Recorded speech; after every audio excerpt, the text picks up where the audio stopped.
श्री गोपाल कृष्ण भगवान की जय। श्री वृंदावन धाम की जय। श्री वृंदावन धाम की जय। परम पूज्य श्री स्वामी जी महाराज की जय। परम पूज्य श्री स्वामी जी महाराज की जय। श्री कृपा विलास आश्रम की जय। श्री कृपा विलास आश्रम की जय। सभी संत भगवंत की जय। सभी संत भगवंत की जय। श्रीमद्भागवत महापुराण की जय। श्रीमद्भागवत महापुराण की जय। श्री व्यास नारायण भगवान की जय। श्री व्यास नारायण भगवान की जय। जय जय श्री राधे नारायण। अहर्निश वंदनी नित्य प्रति प्रातः स्मरणीय परम पूज्य श्री सद्गुरुदेव भगवान के युगल पाद पद्मों में साष्टांग प्रणाम। प्रातः स्मरणीय परम पूज्य महाराज श्री के युगल पाद पद्मों में साष्टांग प्रणाम। समुपस्थित विराजमान सभी संत एवं भगवत भक्तों के युगल पाद पद्मों में साष्टांग प्रणाम। भगवत कथानुरागी सज्जनों एवं वात्सल्य रस की प्रतिमूर्ति भगवती मातृ शक्ति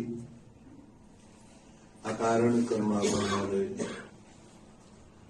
परात्पर पर ब्रह्म परमेश्वर जगद नियंता जगदाधार भक्तवांछा कल्पतरु श्री जगदीश्वर भगवान की अहेतु की कृपा का फल है कि हम सब लोग दिव्याति दिव्य मधुराति मधुर परम रसमय दिव्य तेजोमय चिन्मय धाम श्री वृंदावन में प्रातः स्मरणीय परम पूज्य महाराज श्री की छोह छाह से भरा हुआ यह कृपा विलास प्रांगण, उसमें प्रवेश कर उनके ही बाकी आराध्य गोपाल कृष्ण भगवान की वांगमयी प्रतिमूर्ति श्रीमद् भागवत महापुराण का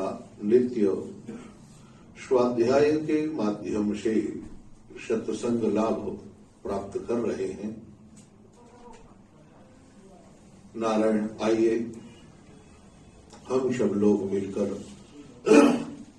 अपने कथा के प्रसंग पर प्रवेश करते हैं और मन को लेके चलते हैं भगवान जगदीश्वर की शरण में। बड़ा ही नारायण मनोरम वातावरण उपस्थित हो गया है। महाराज ध्रुव का क्रोध शांत हो गया। देखो, एक विलक्षण बात है, भगवत भक्त भगवान के भक्तों का जो क्रोध है वह भी महाराज एक शिक्षा देता है। ऐसा नहीं है कि भगवान के भक्त जो हैं उनको क्रोध ना आता हो, लेकिन क्रोध की गांठ उनके हृदय में कभी रहती नहीं है। यही एक सीधा साधा प्रयोजन है। क्रोध तो आ गया, लेकिन गांठ नहीं है क्रोध की। सबसे बड़ी बात, महाराज मनु ने जब समझाया तो वो समझ गए, और समझने के बाद तुरंत नारायण महाराज कुबेर को महाराज ध्रुव ने हाथ जोड़कर प्रणाम किया, हाथ जोड़ा, सिर नवाया। यहां बड़ी विलक्षण बात है। मैत्रेय जी महाराज ध्रुव जी से कहते हैं, ध्रुवम प्रवृत्तम प्रतिबुध्य वैशशात् अपेतमन्यु भगवान धनेश्वरा तत्रागतश्चारणयक्ष किन्नरैः संस्तूयमानो व्यवदात् कृतांजलिम। कृतांजलि शब्द का प्रयोग किया गया, आप देखेंगे। कृता माने जो अपना, उनके द्वारा किया हुआ जो कृत्य है उसका अपराध वो स्वीकार करते हैं। व्यक्ति दो तरह के होते हैं, एक वो है जो अपराध करके अपराध को अपराध मानते ही नहीं है, और दूसरे वो हैं जिनके समझ में आ जाता है कि ये अपराध है तो उस अपराध की वह क्षमा मांग लेते हैं। महाराज गलती तो हो गई है, जैसा आप चाहें उचित दंड दें या माफ करें जो आपके मन में हो। अपराध तो हो ही गया ना। तो ऐसा जो व्यक्ति है नारायण, वह साधारण महापुरुष नहीं, वह भगवत भक्त है, सज्जन महापुरुष है। उन्होंने संत सेवा की है, भगवत सेवा की है। इसीलिए वो जानते हैं कि महाराज अपराध स्वीकार करके उसकी क्षमा मांग लेना यही सबसे बड़ा प्रायश्चित्त है। महाराज कुबेर, अब कुबेर की जो सामर्थ्य है वो साधारण नहीं है। आप जरा सोचो, कुबेर में बहुत बड़ी ताकत है महाराज। और दूसरी बात, देवताओं के धनाध्यक्ष है, उनका एक नाम धनद है, इडबिडा के पुत्र हैं ये। अब जरा सोचिए, गुरु वशिष्ठ और बृहस्पति के भाई हैं। आगे साधारण महापुरुष नहीं है। कैसे कैसे इनका प्रयोग होता है, आप जरा सोचें। ये धनंजय बोले, भो भो क्षत्रिय दायाद परितुष्टोस्मि ते नघः यस्त्वं पिता महादेशात् वैरम द्युस्तज मत्यजः। भो बेटा, एक क्षत्रिय के पुत्र, तुमने परितुष्टोस्मि, तुम्हारे इस कृत्य से मैं परितुष्ट हुआ, प्रसन्न हुआ, संतोष मुझे हो गया। क्यों? ते अनघ, देखो पहला शब्द है ते अनघ, हे निष्पाप क्षत्रिय पुत्र।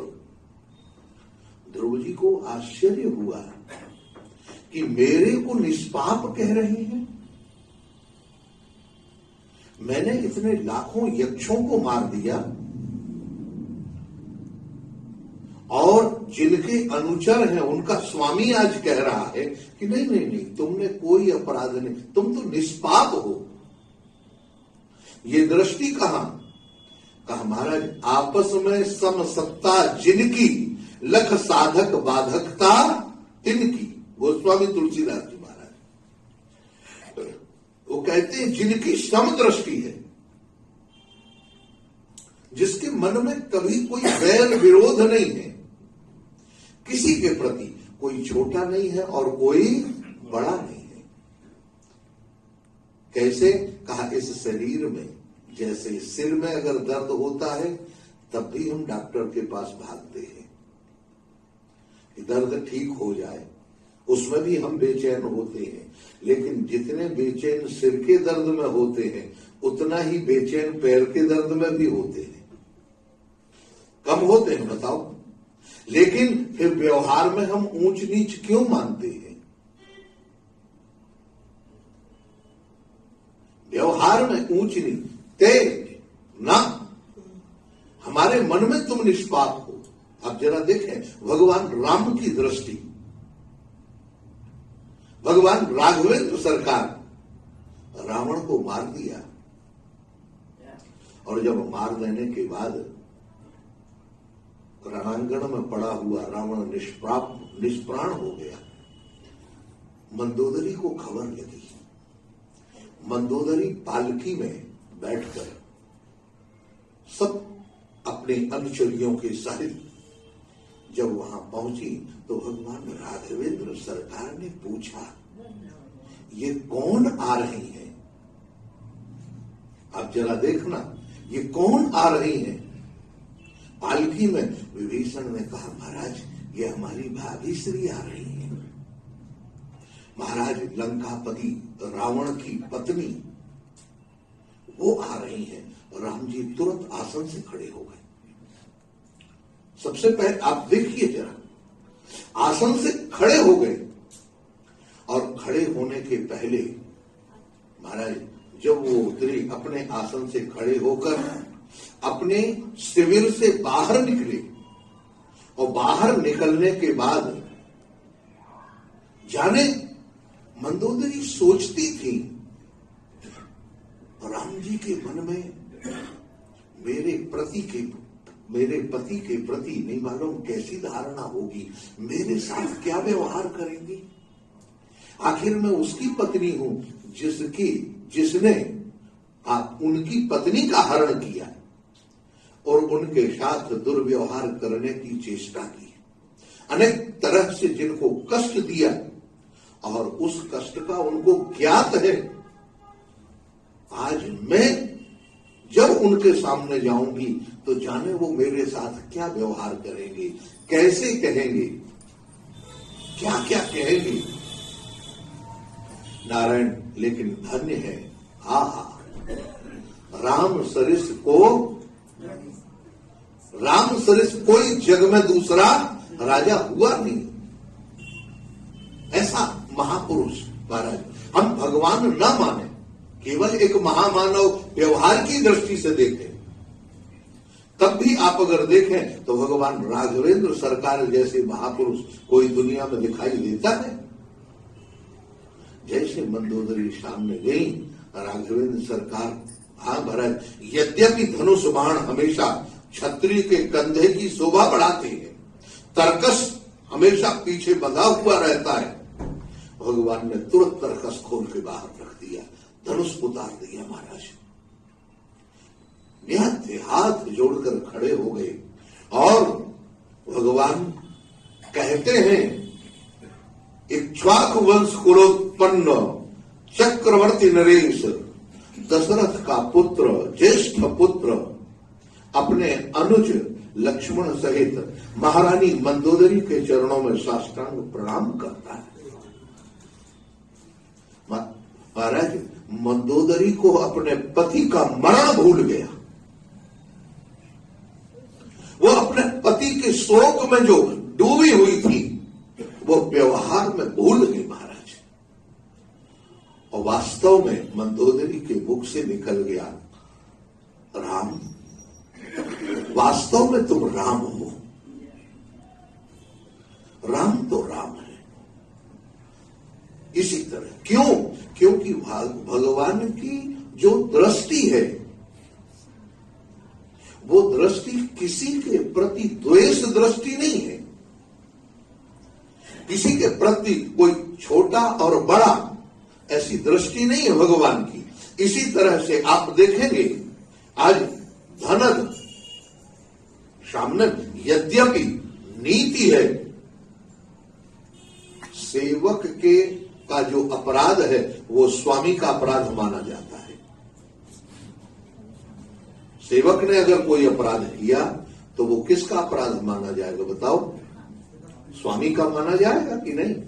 तो महाराज कुबेर के अनुचर यक्ष ने जो अपराध किया उसके बदले में हजारों यक्षों को उन्होंने मारा, और उस मारने के परिणाम में जब महाराज मनु ने समझाया, आप जरा देखो, तो महाराज जो ध्रुव जी हैं उन्हें अपनी भूल का एहसास हो गया, धनुष बाण छोड़ दिए, और आज जब कुबेर सामने आए तो नतमस्तक होकर एक शब्द नहीं बोल रहे, केवल हाथ जोड़े और दोनों हाथ से महाराज जोड़कर सिर नवाकर खड़े हैं आज कुबेर के सामने। कुबेर कहते हैं, हे क्षत्रिय बेटा बालक अनग, तुम निष्पाप हो, तुमसे कोई पाप बन ही नहीं सकता। यस्त्वम पिता महादेशाद वैरम दुस्त्यज मात्यज। देखो क्यों अगर तुमने पाप किया होता तो तुम अपने बाबा की बात न मानते। हम लोग कहते हैं महाराज हमको ही समझा रहे, तुम उनको नहीं समझाते। दो व्यक्ति जब लड़ते हैं आपस में, सोचो जरा, हमको कुछ नहीं कहते, लेकिन नहीं, एक वाक्य में तुमने दुस्त्यजम पिता महादेशाद वैरम दुस्त्यज वैर को जब तुमने त्याग दिया, ना भवानी बधीक्षान्न यक्षा भयातरम तव काल एव ही भूतानाम प्रभुरप्य भावयो हो। बेटा मेरी बात को अन्यथा मत ग्रहण करना। देखो ये महापुरुष है महाराज, जब समझाते हैं तो उनका समझाने का एक ढंग होता है। एक साधारण व्यक्ति जब कोई बात समझाता है तो उसके बोलने का ढंग अलग होता है। एक व्यक्ति समझाएगा, हाँ देखो भाई हमने तो बता दिया, मानो चाहे मत मानो, लो ये कोई बात हुई। लेकिन एक बेटा नहीं, हम समझा नहीं रहे तुम्हें, हम तो बता रहे, सिखा रहे, देखो ऐसे नहीं करना चाहिए, ये ढंग है कि नहीं? तो इसलिए महापुरुष जब समझाते वो कहते बेटा न भवानी दक्ष यक्षा भ्रातरम तब। इस संसार में बेटा एक बात ध्यान रखना, जिसका जन्म होता है वो मृत्यु का संयोग साथ में लेके उत्पन्न होता है। कितनी बड़ी बात है। जन्म विवाह मरण गति सोई, जहां जस लिखा तहां तस होई। देखो जन्म और विवाह मरण ये जहां जैसे ठाकुर जी ने लिख दिया है, जैसी व्यवस्था कर दी है नारायण, वो वहां वैसा होना ही है। आप इसके लिए सोच नहीं सकते, आप मना नहीं कर सकते हो। जहां जैसे लिखा, जैसे लिखा हुआ है, जो बताया हुआ वो ऐसे होना ही है। उसमें कोई संकोच करने की जरूरत, कुछ आगे पीछे विचार करने की जरूरत नहीं है। भक्त भगवान के चरणों में समर्पण रहता है, वो कहता है भगवान को, जब फिक्र भगवान को है तो हमको क्या जरूरत, हम क्यों अपना माथा खराब करें। नारायण कहते हैं यक्षा भ्रातरम तब, बेटा न तुमने हमारे यक्षों को मारा है, ये गलत फहमी अपने हृदय से निकाल देना। ध्रुव को सबसे बड़ा आश्चर्य, मैंने इनके सामने मारा है और आप कह रहे हो ना, नहीं ये गलत फहमी है तुम्हारी कि तुमने मारा है, ये तुम्हारा धोखा है। क्यों? अहम तुमित्य पार्थो धीर ज्ञान पुरुषस्य ही काल एव ही भूतानाम प्रभुरप्य भावयो हो। बेटा ये काल सबको नचा रहा है, सब ही नचावत राम गुसाई। देखो महाराज, हाँ, सबको भगवान नचाने वाले हैं। अच्छा बोलो, कौन अपनी मर्जी से चल सकता है किसी की ताकत? सब अपनी मर्जी से, सब ठाकुर जी की कृपा से, ठाकुर जी के हिसाब से सब चल रहे। वो बुद्धि, वो मन, ठाकुर जी वो तुम्हें बना रहे हैं, वो दे रहे। नारायण यहां भी वही कया, अहम त्वमित्यपार्था धीर ज्ञान पुरुषस्य ही स्वाप्नीय वदात्य तद्ध्याना अध्या बंधु विपर्यया। बेटा मैं तो ये जानता हूं, ना किसी यक्ष ने तुम्हारे भाई को मारा है, ना तुमने किसी यक्षों को मारा है। वो तो उनकी मौत थी तुम्हारे बहाने, मृत्यु थी, काल एव ही। वो काल पुरुष परमात्मा तुम्हारे भीतर बैठकर उनका वध कर रहा था या मार रहा था। इसमें बहुत बड़ी बात नहीं है बेटा, ऐसा नहीं सोचना कि मैंने ये किया है। तुम ये मन से अपनी ग्लानि निकाल दो।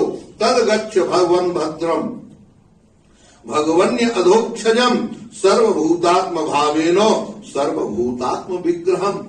बेटा सर्वभूतात्म भावम और सर्वभूतात्म विग्रहम दोनों शब्द यहां पर हैं। सबके रूप में भगवान है और सबके भीतर भगवान बैठे हुए हैं। ये जाके ध्रुव गच्छ, अब तुम जाओ बेटा, चिंता मत करो। भद्रम ते कल्याण, भद्र तुम्हारा कल्याण हो, तुम आनंद से रहो। महाराज कोई जरूरत नहीं। ते भगवंतम अधोक्षजम, जो अधोक्षज परमात्मा है। अधोक्षज माने जो दिखाई नहीं देता लेकिन काम सब कर रहा है। बिन पग चले सुने बिन काना, कर बिन कर्म करे विधि, आनंद रहित सकल रस बिन वाणी वक्तावण। देखो अब कहोगे महाराज आनंद रहित, मुख नहीं है, दिखाई नहीं देता, लेकिन सब रस ले रहा कि नहीं ले रहा? कैसी बात कर रहे हैं महाराज, हम रस तो हम ले रहे हैं, हमारा मुख है। अच्छा मैं आप क्यों कहूं? अच्छा चलो ठीक है, हम थोड़ी देर के लिए मान लेते, जरा सिद्ध करो तुम कैसे रस ले रहे हो। मुझे तो नहीं लगता कि तुम रस ले रहे हो। तुम सुन रहे हो, ये बात सही नहीं है। तुम्हारे भीतर, तुम्हारे माध्यम से तुम्हारा अंतःकरण सुन रहा है। और अंतःकरण के रूप में कौन मौजूद है बताओ? तो खुद सिद्ध हो गया कि नहीं? अरे महाराज हम तो एक माध्यम है। उस माध्यम के लिए भजस्व भजनीयांग्री अब भवाय भवच्छिदम। देखो हमारे अंदर जो संसार है भवच्छिदम, हमारे हृदय में जो संसार छिदा हुआ है। हम रास्ते में चलते हैं ना, तो हमारे पैर में कांटा छिद गया, चुभ गया, गड़ गया। अच्छा गड़ गया, छिद गया या चुभ गया, अंतर है कुछ? बोलने का ढंग है ना, बस थोड़े थोड़े अंतर है, बाल बराबर। अब जरा इनका अंतर देख लो। भवत छेदम, छिद गया माने कांटा लगा और निकल गया, लेकिन उसने घाव कर दिया कि नहीं? तो उसकी पीड़ा है, वो छिद गया, कांटा रहा नहीं, निकल गया, लेकिन घाव कर गया। चुभ गया माने थोड़ा लगा और निकल गया, थोड़ा सा घाव हुआ। और महाराज गड़ गया माने वो भीतर घर बना लिया उसने, अंतःकरण में वो अपना वास बना लिया उसने। तो बस यही है महाराज। ये तीन तरह के साधक भी दिखाई देते हैं। जो साधक हैं वो भगवान उनके अंदर कितने हैं ये नहीं, लेकिन संसार, हाँ महाराज, किसी को संसार चुभा है, किसी को छिदा है और किसी के भीतर गड़ा है। बस उड़िया बाबा जी की बात याद कर लो। कहते हैं महाराज इस कथा प्रवचन में अपना नंबर स्वयं मिला लो। किसी को बताने की जरूरत नहीं, आप स्वयं देख लो हम कहाँ हैं, है? तो यहाँ युक्तम विरहतिम शक्त्या गुणमय्या यमात्मया। बेटा भगवान की माया के कारण, देखो कुबेर कैसी बढ़िया बात करते हैं। वो कहते हैं देखो भगवान की माया एक ऐसी है कि करता तो तुम, करते तो तुम हो मोहन, मेरा नाम, हाँ महाराज देखो इसी तरह से करने कराने वाले ठाकुर हैं, लेकिन हम सोच लेते हैं कि हम ये कर रहे हैं, और जब ये करते हैं तो नारायण ये युक्तम विरहितम शक्त्या, भगवान की जो शक्ति है उस शक्ति से युक्त होकर ही व्यक्ति सब कुछ करता है। व्रणी कामम नृपयमनो यन्मनोगतम अत्वस्तौतान पदे विशंकिता वरंबरार्घोरंबुजना भवपादयोः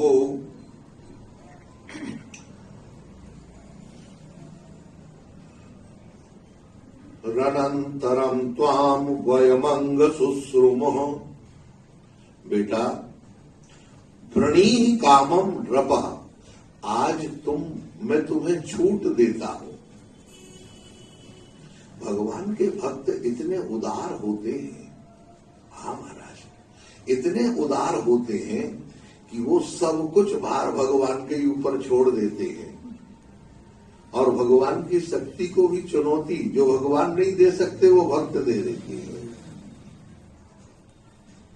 भगवान देने में संकोच करेंगे, बोलेंगे कैसे क्या, लेकिन भक्त हाँ महाराज निकल गया। आपने वो सुना होगा, एक वहां महाराज एक व्यक्ति था, उसको संतान नहीं हो रही थी। जब संतान नहीं थी तो वो उसका कोई महात्मा के पास जाओ, अगर महात्मा तुम्हें आशीर्वाद दे दे तो काम बन जाएगा।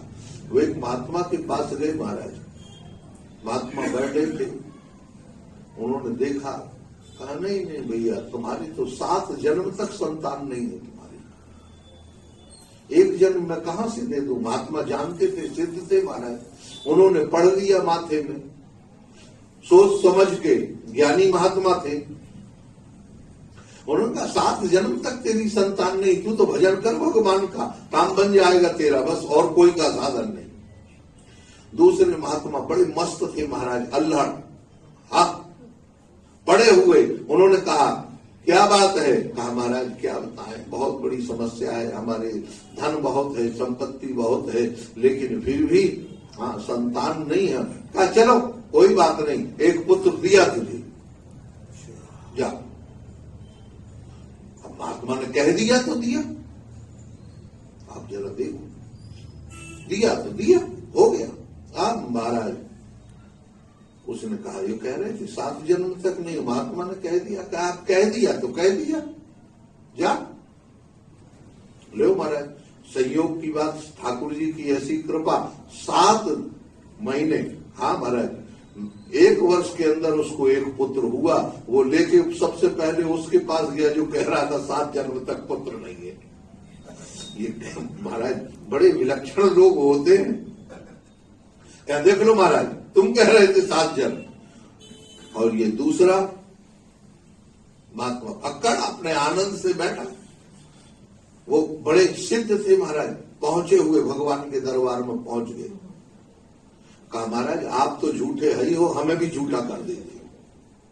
जब उसकी मैंने कोई गलत कहा था, भगवान बोले भले आदमी, तुमने जो कहा था वो बिल्कुल ठीक कहा था। उसकी भाग्य रेख को कहा था, देखकर कहा था, पढ़ के कहा था, लेकिन वो महात्मा था हाँ उसने पढ़ के नहीं, उसने तो मेरे से कढ़ के कहा था, मेरे से जुड़ के कहा था। और वो मेरे से ऐसा जुड़ा था कि वो ये मानता ही नहीं है कि मैंने कुछ कहा, वो तो ये कहता था कि जो कुछ मेरे मुख से निकलता है वो भगवान बोलते हैं। अब उसके मुख से कोई आया, उसने कहा जाओ आनंद रहो, तेरे को संतान हो जाएगी। अब मुझे उस महात्मा की बात तो पूरी करनी पड़ी, क्या करें। तो महाराज ये भक्त है, ज्ञानी विचार करता है, लेकिन भक्त, हाँ, इसी तरह से कुबेर जी आज कह रहे हैं महाराज ध्रुव जी से, बेटा वरम वृणी भद्रम ते, हाँ बेटा, कामम ते भद्रम, तुम्हें जो कामना हो बेटा आज दिल खोल के मांग लो। मत्स्य उत्पादन के विशंकिता, बेटा पुत्र परिवार की चिंता मत करना, विशंकिता मन में कोई शंका मत करना, जो चाहिए सो मांग लो। हाँ, खुला दरबार है तेरा, यहाँ जो भी चला आए आकर के अपनी झोली भरकर ले जाए, जो भी आए महाराज अपनी झोली भर के ले जाए, इधर कोई चिंता की बात नहीं। वृणी विशंकिता वरम बराहो हम बजाब पादयो हो, तुम्हें जो मांगना है मैं आज भगवान से जुड़कर तुम्हें मांग रहा, बोल रहा। भगवान से जुड़ जाओ और भगवान से जुड़ते हुए, हाँ महाराज तुम जो चाहिए तुम्हें आज मिल जाएगा। हरव चवर महाराज रणंतरम त्वाम वयमंग सुश्रुमो, हाँ बाद में ये मौका तुम्हें फिर मिलने वाला, महाराज मौका तो एक ही बार मिलेगा। ध्रुव जी महाराज सोच रहे, हाँ पहले गलती हो गई है, लेकिन अब हाँ चाहे कुछ भी हो जाए अब गलती नहीं करेंगे। महाराज मैत्रेय जी कहते हैं, राजन विदुर जी जरा ध्यान दो, सराज राजेन वराय चौदितो ध्रुवो महाभागवतो महामती। ध्रुव के लिए क्या शब्द दिया, महान भागवत और महामती, दो शब्द का प्रयोग। बड़े महामती हैं, बहुत बड़े बुद्धिमान हैं और महान भागवत हैं। हरऊ च तब ब्रवण चिदिताम स्मृतिम यया तरत्ययत्नेन दुरत्ययम तमः। बिल्कुल फटाक से ध्रुव जी ने कहा, देरी नहीं करना, नहीं बातों में उलझ गए तो मैन बात भूल जाएंगे। मौका मिला है, कभी शायद ये बात बाद में न निकले, तो पहले ही कहते हैं महाराज बिल्कुल आपने ठीक कहा, जो मुझे चाहिए है वो आप दे दें। क्या कहा, स्मृति यया भगवती, मुझे भगवान के भक्ति बनी रहे और परमात्मा की स्मृति में मैं अपना जीवन बिता दूं।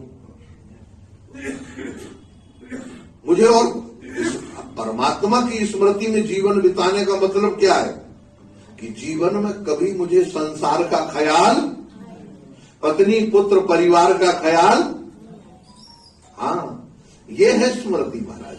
ये नहीं कि हमें याद बनी रहे जब कोई सामने, हाँ हाँ हाँ तुमने कहा था मुझे याद है, हाँ तुमने कहा था मुझे याद, इसको याद नहीं कहती। याद रखना, इसमें याद वो कहलाती है जिसमें दूसरा सब भूल जाए, केवल एक ही याद बनी रहे, एक ही। आप देखेंगे राम सुखदास जी के मुख से निकला, हे नाथ मैं तुम्हें कभी, हाँ लेकिन ये राम सुखदास जी का नहीं है, याद रखना, यह है पूज्य भाई हनुमान प्रसाद पोद्दार जी का वाक्य है। किनका वाक्य है? पोद्दार जी का। ये उनके मुख से सबसे पहले उन्होंने निकला। महाराज जी से स्वामी पूज्य पाद प्रातः स्मरणीय स्वामी श्री खंडानंद सरस्वती जी महाराज से भाई जी ने पूछा था, जब सन्यास लेके गए और पहले मिलन हुआ, भगवत दर्शन जब महाराज जी को हो गया, उसके बाद जब सन्यास लिया, गृहस्थ में रहते हुए दर्शन हुआ, भगवत दर्शन हुआ, फिर सन्यास हुआ। सन्यास लेके गए पहले भाई जी के पास, तो भाई जी के प्रति पूज्य महाराज श्री की पूज्य बुद्धि थी। बहुत बड़ी बात आप ध्यान रखें, बहुत बड़ी पूज्य बुद्धि थी।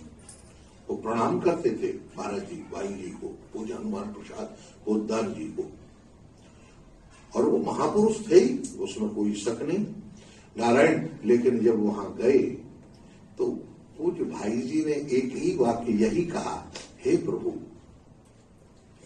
महाराज जी ऐसा कोई उपाय बताओ कि हम भगवान को कभी भूले ना। महाराज जी के मुख से निकल गया एक शब्द, क्या निकला कि हरे महाराज ये याद रखो कि हम भूलना भी उनकी कृपा है, हम भूल भी रहे हैं तो उनकी कृपा से।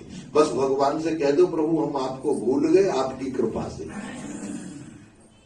जब ये कहा तो भाई जी के मुख से निकला, हे नाथ मैं तुम्हें कभी भूलूं नहीं। हाँ, ये प्रसिद्ध वाक्य कल्याणक में छपा है, देख नारायण। तो ये अधिकतर पूज्य राम सुखदास जी के मुख से सुना गया, हम उन्हीं को जानते, मैं भी उन्हीं को जानता था, लेकिन बहुत बाद में पता लगा तस्य तरंत्येन दुरत्ययं तमः, मुझे ऐसी स्मृति बनी रहे जिसमें तमोगुण रूपी जो संसार है मेरा वो खत्म हो जाए।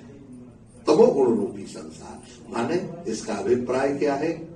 ऊंच नीच, भेदभाव, राग द्वेष, मोहब्बत, नफरत, हाँ महाराज, अच्छा बुरा, इसका सारा का सारा परिणाम जो है वह समाप्त हो जाए। और जब यह समाप्त हो जाएगा तो पश्तस्य प्रीतेन मनसा त्वाम दत्यैव इडविडस्तता, इडविडा के पुत्र महाराज कुबेर प्रसन्न हो गए और प्रसन्न होकर प्रणाम करते हुए नारायण उन्होंने पश्यन्ततोन्दर हे सोपि स्वपुरम प्रत्यपद्यत, देखो उन्होंने दोनों हाथ उठाकर मुस्कुराते हुए महाराज ध्रुव को आशीर्वाद दिया। बेटा तस्य प्रीतेन मनसा, तुम्हारे मन में आज के बाद सिवा प्रेम के और कोई निवास नहीं करेगा। अच्छा अब एक बात सुनो मजेदार, मैं आपको कहूं, अच्छा एक बात बता, जिसके जीवन में भगवान की स्मृति बनी रहेगी उसके हृदय में प्रेम के अलावा कोई दूसरा रहेगा क्या? भगवान की स्मृति ही तो प्रेम है, और भगवान की स्मृति भूल जाती है तभी ना हम बैर विरोध देखते, छोटा बड़ा, ऊंच नीच, अच्छा बुरा। तो नारायण यहाँ यही कहा पश्यंत धर्देशोपि स्वपुरम प्रत्यपद्यतः। नारायण जब ये कहा तब शोपि पश्यंत दो, हे बेटा पिछली बातों को तुम याद नहीं करने की जरूरत नहीं है। अब तुम्हारा मन भगवान के भजन से, भगवान की भक्ति से, भगवान के प्रेम से हमेशा भरा रहेगा। और अंतर्दधे, इतना कह के कुबेर महाराज अंतर्धान हो गए, रुके ही नहीं।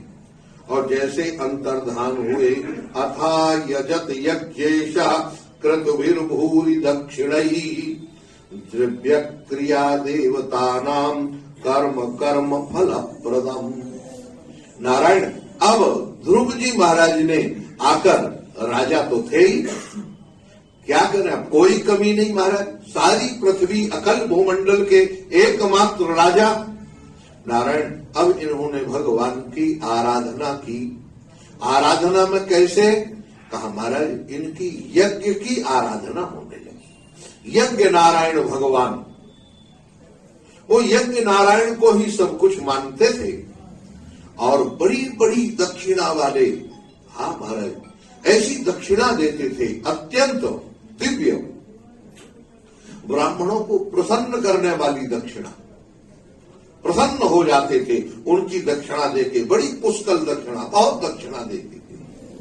और जब दक्षिणा दी और लेकिन क्या करें, का द्रव्य क्रिया देवता नाम, महाराज ध्रुव की यज्ञ में देवता लोग प्रकट होकर अपना हव्य ले लेते थे, प्रकट होकर। आप सोचिए यहां स्पष्ट रूप से लिखा, जब प्रकट होकर हव्य लेने लगे पितामह भीष्म ने आपको बताए, देखो मर्यादा कितनी बड़ी चीज है, उस समय की मर्यादा है। अभी महाभारत के बाद जब पितामह भीष्म ने अंतिम समय अपने पिता का संस्कार करने के बाद, शांतनु का संस्कार करने के बाद भीष्म प्रयाग है ना आगे बद्रीनारायण के रास्ते पर मिलता है महाराज, वहां आप देखेंगे पंच केदार के बीच में पड़ता है।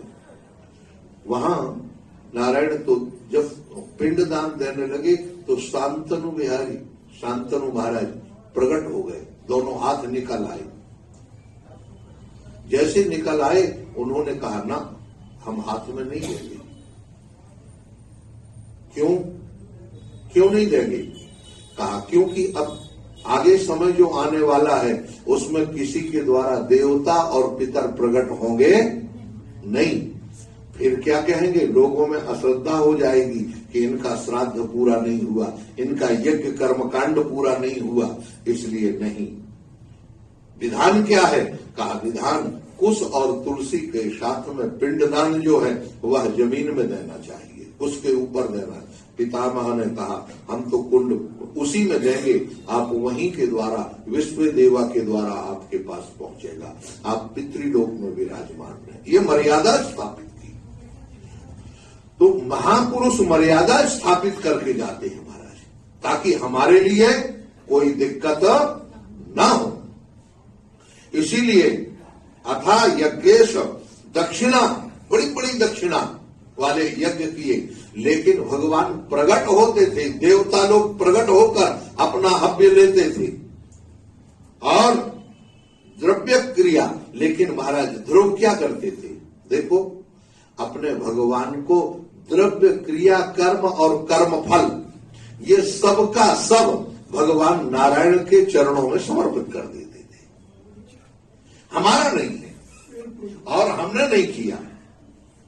जो भी कर रहे हैं प्रभु आपके द्वारा, आप करा रहे हैं, आप करने वाले हैं, आप कराने वाले हैं और आप ही इस कर्म क्रिया का फल लेने वाले हैं। आप जाने, आपका काम जाने।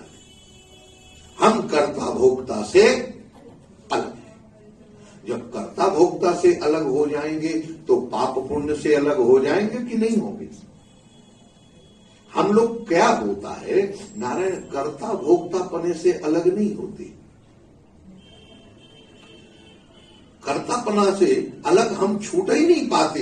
अरे महाराज मन की बात है, हम भले कह दे अरे भैया मेरी क्या सामर्थ्य है, भगवान ने कराया, लेकिन क्या सच्ची बात है भगवान ने कराया? बोलो।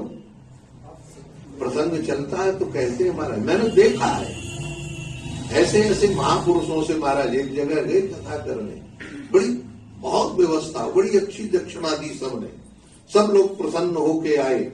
जब कभी वो मिले, बातचीत हुई, मेरे से बात, अरे महाराज मेरे में कहाँ सामर्थ्य है, वो तो भगवान ने करा लिया। मुझे बड़ी प्रसन्नता हुई, कम से कम इनको ये अच्छा लगा। लेकिन संयोग की बात, उसी क्षेत्र में उन्हीं के एक दूसरे रिश्तेदार के यहाँ जब कथा हुई तो वो गए तो वो हम ही से बोलने लगे, कहो पंडित जी मैंने कैसी कथा कराई बताओ, मैंने इतनी बड़ी बड़ी दक्षिणा, हमारे यहाँ तो इतने पंडित आए थे, यहाँ तो कम हो गए। मैं आ गया कि नहीं आया? मैंने इतनी बड़ी दक्षिणा के यज्ञ कराया था, मैंने इतना बड़ा दिया था। अरे बने आदमी। तो इसलिए तदर्शात्मनि भूतेषु तवेवात्मस्थितिं विभुम् सर्वात्मन्यच्युते सर्वे त्रिप्रभम भक्ति बुद्धवान। नारायण ध्रुव जी हमेशा भगवान की भक्ति और सत्संग में मस्त रहते थे और कुछ नहीं करना, केवल भगवान के सत्संग में इतना। गोप्तारम धर्म सेतु नाम मेरे पितरम प्रजा, और पूरी प्रजा का ध्यान रखते थे। महाराज देखो एक बात बताएं आपको, जो भगवान का भजन करने वाला व्यक्ति है, भगवान की जो स्मृति है, जो भगवान का भक्त है, उसके पास इतनी स्मृति और इतनी ताकत रहती है कि वो देखने में तो लगता है कि ये कोई ध्यान नहीं दे रहा, लेकिन सबके प्रति उसका ध्यान बराबर रहता है, सब लोग देखते हैं। इसीलिए तमेव शील संपन्नम ब्रह्मण्यम दीन वत्सलम, वो संपन्न थे और शील संपन्न। हाँ महाराज कोई भी गलती हो जाए किसी से, वो कह देते थे भैया मेरी गलती है, मैं तो लगा रहा यहाँ ध्यान नहीं दे पाया, मुझे माफ कर दो। लो, सब लोग वैसे ही अपने आप महाराज सोचते थे हे भगवान इतना बड़ा महापुरुष अपने को कह रहा है। अब 37 वर्ष सहस्रम, 36,000 वर्ष तक जब उन्होंने राज्य किया, और राज्य करने के बाद नारायण की स्थिति क्या हुई, बहुकालम महान विचरेंद्रिया, उनकी इंद्रियां ज्यों की त्यों जवान थी, वरदान ही मिला था भगवान से, इंद्रियों में किसी तरह कोई कमी नहीं।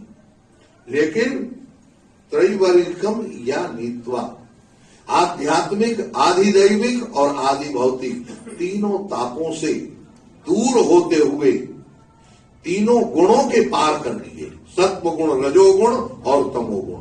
तो सत्व गुण से पार कैसे हुआ, कहा सत्व में विशुद्ध सत्व की तरफ पहुंच गए, रजोगुण और तमोगुण तो खत्म हो गया। मन्यमानम इदम विश्वम माया रचित आत्मनि, उन्होंने ये निश्चित कर लिया यह जो संसार है यह सब माया का खेल है, भगवान अपनी माया के द्वारा इसको नचा रहे हैं, लेकिन मैं तो भगवान का हूं।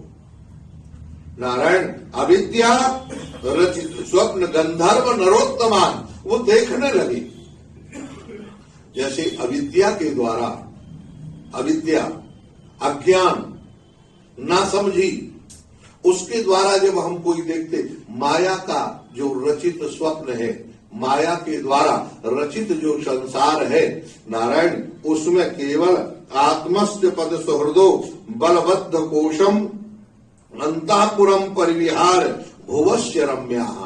नारायण वो देखें, देवताओं के विहार को देखें, अपने स्वरूप को देखें, अखिल भूमंडल का राज नारायण, लेकिन वह भूमंडल उनको तिनके के समान लगने लगा। जैसे सूखा तिनका पड़ा रहता है तो रास्ते में उसको कोई उठाता है, बोलो, सूखे तिनके को कौन उठाएगा। नारायण इसी तरह से महाराज ध्रुव के जीवन में भगवत भजन करते करते ये संसार सूखे तिनके की तरह हो गया। इसकी कोई सूखा तिनका माने कोई कीमत नहीं रही, और जब कीमत नहीं रही तो महाराज वो कालोपमृष्ट इति पयौ विशाला, उन्होंने समय रहते हुए अपने पुत्रों को राज्य दे दिया और विशालापुरी में जाके चले गए। विशालापुरी मतलब बद्री नारायण। बद्री नारायण को हम लोग क्या बोलते, बद्री विशाल की। हाँ, विशाल माने वो विशाल, विशालापुरी है वहां। देखो एक बात बताएं, हमने ऐसे महात्मा देखे हैं, उनका दर्शन किया है वो, हाँ, काटम्बरी बाबा और ऐसी मैया का दर्शन किया है, सरस्वती मैया, श्यामा माई। नारायण इनके मुख से सुना है, बद्री नारायण, नारायण पर्वत और उर्वशी पर्वत, इन दोनों पर्वत के बीच से स्वर्ग का रास्ता है, जहां भगवान नारायण के दिव्य धाम को जाने के लिए गुफा दिखाई देती है। और कहते हैं उस गुफा में देवता लोग और देवांगनाएं लोग दोनों तरफ फूल लेके खड़ी हुई है। जो जीव है वो इधर से होके भगवान के धाम को जाता है। वो विशालापुरी है महाराज, उसको हमने तो महात्माओं के मुख से सुना, हमारी तो ताकत नहीं है, कहाँ हमको देखने मिलेगा महाराज, कहाँ योग्यता है। बद्री नारायण ही मिल गया देखने, यही बहुत है। वहां की जो यत्र तत्र चर्चाएं हैं, कुछ गुफा हैं, कुछ दिव्य स्थान हैं, वहां तक की यात्रा कर ली, इन महापुरुषों के दर्शन किए, यही हमारे लिए सौभाग्य की बात है। लेकिन वहां के जो लोग अनुभव बताते हैं, लोग कहते हैं महाराज वहां दिव्य दिव्य महापुरुष आज भी विराजमान है। प्रभुदत्त ब्रह्मचारी जी को सनकादियों का दर्शन वहीं हुआ था, नारद जी का दर्शन हुआ था, और भी अनेक महापुरुष, बड़े बड़े महापुरुष आज भी वहां विद्यमान हैं, लेकिन दर्शन उनको उन्हीं को होते हैं जो वहां उनकी योग्यता रखते हैं, जो भगवत भजन से काम रखते हैं। हाँ महाराज, जिनके जीवन में संसार के प्रति कोई आकर्षण नहीं है, उन्हें इन सब दिव्य महापुरुषों के और दिव्य देवताओं के दर्शन होते हैं, बाकी सबको होने वाले नहीं है।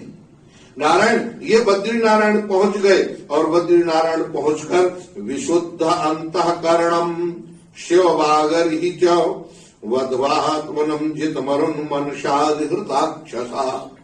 इन्होंने वहां पहुंचकर महाराज भक्ति योग का सहारा लिया। भक्ति योग माने केवल राम राम करना, ये भक्ति योग नहीं है वो। हाँ, भक्ति योग का मतलब थोड़ा क्रिया भी होनी चाहिए। महाराज रोज वो नित्य वहां जो अलकनंदा है, सरस्वती मैया है, वसुधारा है, यहाँ जाते थे, स्नान करते थे। स्नान करके महाराज महापुरुषों का दर्शन करते थे, संतों के पास जाके सत्संग करते थे, नित्य स्वाभाविक रूप से संध्या वंदन करते थे। अब ऐसा नहीं कि बड़े बड़े महापुरुष हो गए महाराज, तो हमने पूज्यपाद स्वामी श्री अखंडानंद सरस्वती जी महाराज के मुख से हनुमान चालीसा सुना है। जय हनुमान ज्ञान गुण सागर। आप कहोगे महाराज इतने बड़े महापुरुष और हनुमान चालीसा? नहीं महाराज, बड़ा और छोटा क्या है, लेकिन वो तो भगवान का स्वरूप है। हनुमान जी महाराज शंकर जी के साक्षात स्वरूप है। तो नारायण ये बड़े महापुरुष, केशवाय नमः माधवाय नमः, हाँ महाराज, अपवित्र पवित्रो वा, ये सब महापुरुष बोलते हैं। ऐसा नहीं समझना कि ये बड़े महापुरुष हैं तो ऐसा नहीं बोलते ना। गोविंदाय नमः प्रातः स्मरणी, जिनकी गोद में हम बैठे हैं महाराज, उनके मुख से मैंने सुना गोविंदाय नमः, अच्युताय नमः, अनंताय नमः, तो श्री कृष्णाय नमः। अब बोलो, ये जो मंत्र है नारायण, इन्हीं मंत्र के सहारे आगे बढ़ा जाता है और इन्हीं के सहारे, इन्हीं को जो हम याद करते रहे, यही बोलते रहे, अच्युताय नमः, अच्युताय नमः, श्री राधिकाय नमः, श्री राधिकाय नमः, गोविंदाय नमः, गोविंदाय नमः, अनंताय नमः, आनंदाय नमः, परमात्मने नमः, कृष्णाय नमः। लो, आप ऐसे उच्च स्वर से बोलो, आपका मन अपने आप प्रसन्न हो जाए। 5 मिनट बोल के देखो, अगर आपका मन न लगने लगे महाराज तो कहना भूल जाए, संसार भूल जाता है। अच्युताय नमः, अनंताय नमः, इनका अर्थ बताने की जरूरत नहीं, अपने आप प्रकट हो जाएगा। आनंदाय नमः आप जपो तो सही अपने ठाकुर जी के सामने, आनंदाय नमः माने आनंद स्वरूप प्रभु, आनंददायक प्रभु, आनंद के जो मूर्तिमान विग्रह है वो भगवान, हम उनको प्रणाम कर रहे। नमः मान प्रणाम।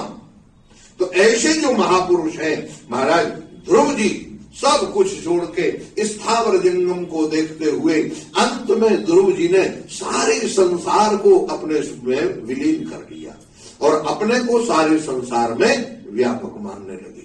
हर जगह मैं हूं और मेरे जगह, मेरे ही भीतर से ये सारा संसार मेरे से ही निकला हुआ है। ज्ञान का बोध भी हो गया और भक्ति का बोध भी हो गया। ज्ञान और भक्ति, याद रखना, ज्ञान और भक्ति में कोई भेद नहीं है। ज्ञान भक्ति में कोई भेद नहीं, ज्ञान ही भक्त ही नहीं कछु भेदा, उभय हरहिया संभव खेला। देखो पूज्य उड़िया बाबा जी के पास, उड़िया बाबा जी की 2 शिष्य महाराज, एक वेदांती एक भक्त। भक्त जो राधा कृष्ण के उपासक थे और वेदांती अहम ब्रह्मास्मि, ये दोनों लड़ गए आपस में और पहुंच गए बाबा के पास। ज्ञानी कहे कि हम बड़े हैं, दूसरा भक्त कहे हम बड़े हैं। कहा चलो कोई बात नहीं, बाबा से निर्णय होगा। बाबा के पास पहुंचे, बाबा से कहा बाबा अच्छा बताओ हम बड़े हैं कि ये बड़ा है? बाबा ने कहा भैया जो राधा कृष्ण के उपासक हैं वो बड़े हैं। कहा वाह महाराज, ज्ञानी तो बड़ा बेटा होता है। कहा ज्ञान में बड़ा और छोटा होता ही नहीं, ज्ञान तो एक ही है। ज्ञान में तो बड़ा छोटा होता ही नहीं है। कहा ये तो भक्त है महाराज, भक्त में बड़ा छोटा होगा, ये थोड़े कम बड़े भक्त हैं। अच्छा ये बताओ, भक्ति ही में तो है ना गुरु भाई, बड़े गुरु भाई हैं ये हमारे, जो हमसे पहले दीक्षित हो गए वो बड़े गुरु भाई हो गए, जो हमसे बाद में हुए वो छोटे गुरु भाई हुए। तो हमारा ये कुटुंब परिवार, लेकिन ज्ञानियों में कोई बड़ा छोटा तो है ही नहीं ना। ज्ञान अखंड एक, वो एक ही ज्ञान है हमारा। तो इसीलिए भगवान ने जब देखा नारायण स्थिति हुई, 36,000 वर्ष पूरे हुए, सत्संग पूरा हुआ, भक्ति हरऊ भगवती प्रवजन्य रस्र आनंद बाष्प करया मुहुरर्धमान। ध्रुव जी बैठे हुए थे महाराज, भगवान का ध्यान कर रहे थे, नारायण भगवान का ध्यान, आंखों से अश्रुपात हो रहा, कानों में भगवान के कुंडल मकराकृत कुंडल, सुंदर किरीट लगाए हुए, शंख चक्र गदा पद्म धारण किए हुए भगवान का ध्यान अंदर हो रहा था। लेकिन उसी समय बाहर महाराज शंख घंटी झालर वेद ध्वनि सुनाई देने लगी। जब बजने लगा, सदर्श विमानाग्रम नवशो अवतरत भुवः वभ्राजयद्रस दिशो राकापति विबोधितम। सामने देखा, सामने दिखाई दिया क्या, एक दिव्य सुंदर विमान चला आ रहा है, ऐसा बढ़िया राकापति, ऐसा लगता है जैसे महाराज दिव्य सूर्य नारायण चले आ रहे हो, सूर्य के समान। ध्रुव जी आश्चर्यचकित हो गए, एक प्रकाश पुंज यहाँ, एक सूर्य आकाश में, ये यहाँ कैसे नीचे उतर के आ रही, क्या है। इनको देखते देखते महाराज लेकिन देखा और विमान महाराज जमीन से थोड़ा ऊपर, उसमें 2 पार्षद नंद और सुनंद, दोनों पार्षद सामने आ गए महाराज। ध्रुव जी को दोनों ने हाथ जोड़कर प्रणाम किया। देखो महाराज, यह है भगवान की भक्ति का आनंद। तुम कितनी मान प्रतिष्ठा चाहोगे, संसार में मान प्रतिष्ठा अगर चाहोगे तो देख लेना भैया, तुम्हारे गांव के, तुम्हारे मोहल्ले के, उसमें 5 लोग तुम्हें प्रणाम करेंगे तो 2 लोग तुम्हें जरूर नाराज होंगे। यहां तुम कोई किसी को प्रणाम करना पड़ेगा, तुम ही देखोगे किसी न किसी को। लेकिन भगवत भक्ति के रास्ते पर चलोगे तो भगवान के सेवक भी तुम्हें प्रणाम करेंगे। इतनी बड़ी प्रतिष्ठा और कहीं हो सकती है बोलो। संसार का पद प्रतिष्ठा अगर तुम्हें चाहिए तो कोई संसार की पद प्रतिष्ठा आपको कहीं अवनति मिलेगी, कहीं उन्नति मिलेगी, कोई गाली देने वाले मिलेंगे। महाराज आज प्रधानमंत्री और राष्ट्रपति सबसे उच्च पद पर हैं, लेकिन सच्ची बताओ ऐसा कोई शहर है जहां गाली देने वाले ना होंगे? बताओ, ऐसा कोई शहर, ऐसा कोई गांव है जहां उनको गाली देने वाले ना हो? भले प्रधानमंत्री हैं, भले वो राष्ट्रपति हैं, लेकिन है कि नहीं बोलो। लेकिन भगवत भक्त, भगवान का भक्त ऐसा होता है महाराज जिसकी प्रशंसा दुश्मन भी करता है, चोर भी करता है, डाकू भी करता है, सबकी सब प्रशंसा, सबके सब लोग। महाराज भगवत भक्त आज नंद और सुनंद भगवान के मुख्य पार्षद हैं। उन्होंने आके देखा, ददर्श तत्रानुदेव प्रवरो चतुर्भुजौ श्यामौ किशोर वरुणाम्बुजड़े क्षणौ। नारायण उनका स्वरूप कैसा है? चतुर्भुज रूप धारण किए हुए हैं, भगवान के समान और सुंदर हैं, चारों भुजाएं हैं, दिव्य रूप धारण किए हुए हैं, किरीट कुंडल लगाए हुए हैं। महाराज केवल अंतर क्या है? हाँ महाराज, भृगुलता और कौस्तुभमणि और लक्ष्मी जी की सुनहरी रेखा ये नहीं है, बाकी सब कुछ भगवान के समान ऐश्वर्य है। वो लोग जब देखा महाराज ध्रुव उठ के खड़े हो गए, और जैसे उठ के खड़े हुए दोनों ने प्रणाम किया एक दूसरे। हाँ महाराज, एक दूसरे। आज नंद सुनंद ध्रुव को देखकर आश्चर्यचकित है भगवान के भक्त इतने विनम्र होते हैं, ऐसे होते हैं। नारायण और कोई होता तो अभिमान में बैठा रहता, हाँ, और कोई होता अभिमान में बैठा रहता। यहां एक कार्यकाल की बात, नारायण श्रीमती इंदिरा गांधी जी यहां जब आई पूज्य आनंदमयी मां का दर्शन करने के लिए वृंदावन में, आनंदमयी मां से किसी ने कहा, महाराज श्रीमती इंदिरा गांधी आ रही हैं, उनके स्वागत के लिए। कहा, उनका स्वागत हम करेंगे कि वो हमारा स्वागत करने आ रहे हैं? हमने तो उनको बुलाया नहीं है। बुलाया नहीं तो आने दो, उनके मन में कोई बात होगी। इतनी फौज फटाका और इतना, और आनंदमयी मां बिल्कुल उदासीन। आके महाराज वो अपनी तखत में बैठे रहे, वो नीचे बैठ गई, उनको कुर्सी तक नहीं दी, वो नीचे बैठी। उन्होंने कहा आप कुर्सी में बैठ, कहा नहीं, हम आपके चरणों में बैठने आई हैं। समस्या, और उन्होंने प्रश्न पूछा। आपको बताएं क्या प्रश्न पूछा? उन्होंने प्रश्न पूछा, महाराज इस समय बढ़ती हुई आबादी के साथ साथ जो विकृति आ रही है हमारी संस्कृति में, इसके लिए हम क्या करें? आनंदमयी मां ने एक वाक्य कहा था, बस गुरुकुल की स्थापना करो। गुरुकुल अगर स्थापना हो जाएगी तो हमारी संस्कृति सुरक्षित रहेगी। आज देख लो, गुरुकुल की स्थापना न होने के कारण सब मनमुखी ढंग से अपना जीवन बिता रहे। क्यों? गुरुकुल की स्थापना होती तो सारे संस्कार जीवित रहते हैं महाराज। आज स्थिति वही, यहां आप देखेंगे महाराज स्थिता सुनंद, नंद और सुनंद, भगवान कभी कभी चर्चा करते थे कि मेरा भक्त है, मैं उस भक्त के दर्शन करने गया था, दर्शन देने नहीं, ध्रुव। तब से नंद सुनंद ये देख रहे थे, कह रहे थे महाराज कभी मौका मिले तो हमें जरूर दर्शन कराना। आज नंद सुनंद को वो मौका मिला। नंद और सुनंद भगवान के पार्षद कहते हैं हमारे आज बड़े भाग्य हैं कि जिस भक्त का दर्शन करने भगवान आए थे, उस भक्त का दर्शन हमको मिल रहा है, हम उसको लेने के लिए आए हुए हैं।